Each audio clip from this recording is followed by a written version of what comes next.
मध्य प्रदेश के राज्यपाल लालजी टंडन का लखनऊ के मेदांता अस्पताल में निधन हो गया। उत्तर प्रदेश की राजधानी लखनऊ में 12 अप्रैल 1935 को पैदा हुए टंडन 12 साल की उम्र में आरएसएस से जुड़े और वार्ड पार्षद से लेकर गवर्नर के पद तक पहुंचे।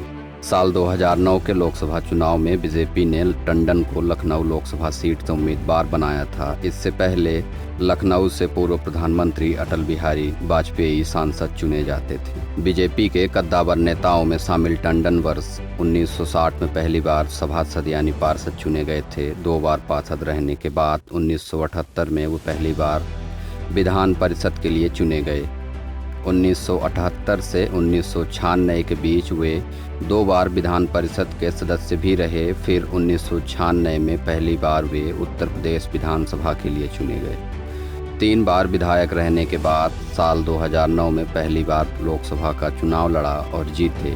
वे पहली बार लोकसभा का चुनाव लड़े थे और 40,000 से ज़्यादा वोटों से जीत हासिल की थी। टंडन 1991-92 में कल्याण सिंह के नेतृत्व वाली सरकार में मंत्री बने। वे यूपी में बीजेपी और बीएसपी के गठबंधन वाली सरकार में नगर विकास मंत्री थे। विधानसभा में वे विपक्ष के नेता भी रहे। 23 अगस्त 2018 को उन्हें पहली बार बिहार का राज्यपाल बनाया गया। 29 जुलाई 2019 को वे एमपी के राज्यपाल बने।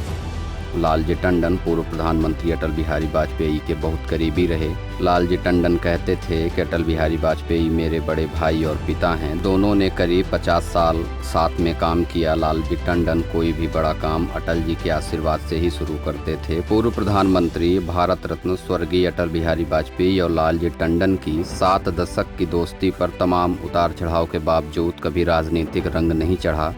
आखिरी सांस तक रिश्तों की गर्माहट पहले दिन की तरह ही बरकरार रही। लखनऊ और अटल का रिश्ता अटूट था तो टंडन के दिल में भी केवल लखनऊ बसता था। दोनों का लखनऊ से अल्लड़ प्यार ही उनके बीच सेतु की तरह काम करता था। लालजी टंडन अटल बिहारी वाजपेयी को अपना राजनीतिक गुरु मानते थे। लालजी टंडन अटल बिहारी वाजपेयी को अपना राजनीतिक गुरु मानते थे। टंडन को उनके पहले सियासी सफ़र पर भी अटल जी का उनको खूब साथ मिला। 1962 में नगर पालिका के चुनाव में टंडन पहली बार पार्षद चुने गए थे। तब उनका कहना था कि अटल बिहारी भारतीय राजनीति के वह शिखर पुरुष हैं जिनका कोई मुकाबला नहीं कर सकता। यही वजह रही कि जब 2009 के चुनाव में अटल के अस्वस्थ होने पर लालजी टंडन को उनकी विरासत संभालने को कहा गया तो वह भावुक हो गए। प्रधानमंत्री रहते हुए अटल का जब भी आना हुआ लालजी टंडन से मुलाकात जरूर हुई।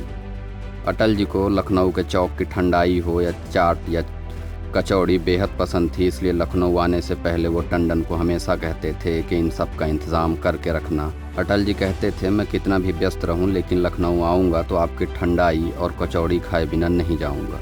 लालजी टंडन लखनऊ से सांसद रहे लेकिन 2014 में ऐसी स्थिति बनी कि उन्हें अपनी सीट छोड़नी पड़ी। दरअसल ये वही समय था जब नरेंद्र मोदी को प्रधानमंत्री का उम्मीदवार बनाया गया।